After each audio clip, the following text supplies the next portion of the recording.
भगवान राम की आध्यात्मिक नगरी अयोध्या। और अयोध्या के बारे में जब जब जिक्र किया जाता है तो ना जाने भगवान श्री राम से जुड़े कितनी सारे सत्संग और उनके नाम पे चौपाइयाँ भी निकल आती हैं। एक ऐसी ही चौपाई भगवान के बाल्य अवस्था को लेकर के है और उसमें जो वर्णन किया गया है, बिजली के कड़क का वर्णन किया गया है, बारिश हो रही है और इस वक्त हम जहाँ मौजूद हैं ठीक ये सरयू नदी का तट है। और उस पंक्तियों का जो लिखा गया है उसमें कहा गया, दमके दुतिया दुत दामिनी जो किलके कल बाल विनोद करे, अवधेश के बालक चारी सदा तुलसी मन मंदिर में विरहे। यानी कि राजा दशरथ के जो ये 4 पुत्र हैं वो किस तरीके से अयोध्या में जगह जगह पर घूमते थे, विचरण करते थे और इन्हीं जगहों पर वो पले बढ़े। और ये देखिए धर्म नगरी अयोध्या, शाम का वक्त है, कितनी खूबसूरत दिखाई देती है।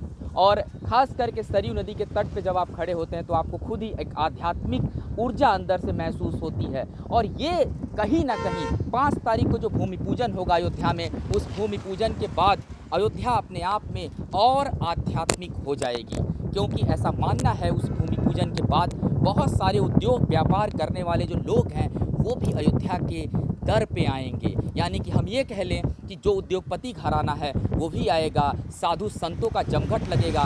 भला इस धर्म नगरी को और क्या चाहिए। इसीलिए तो कहा जा रहा है, रघुपति राघव राजा राम, पतित पावन सीताराम, कौशल्या के प्यारे राम, दशरथ राज दुलारे राम। ये बहुत सारी चीज़ें हैं, चौपाइयाँ हैं, लाइनें हैं जो भगवान राम के लिए ही लिखी गई हैं।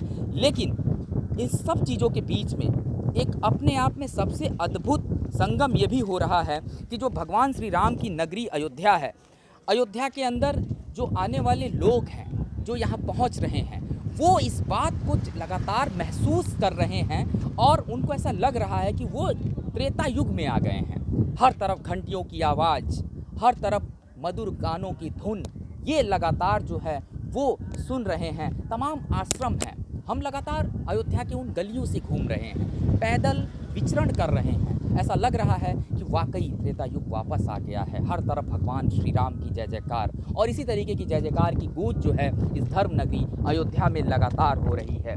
तो ये जो आध्यात्मिक नगरी है, निश्चित तौर पे भव्य श्री राम का जब मंदिर बन जाएगा भूमि पूजन के बाद से, तो वाकई में सब कुछ राम राम हो जाएगा और मंगलमय हो जाएगा। गौरव।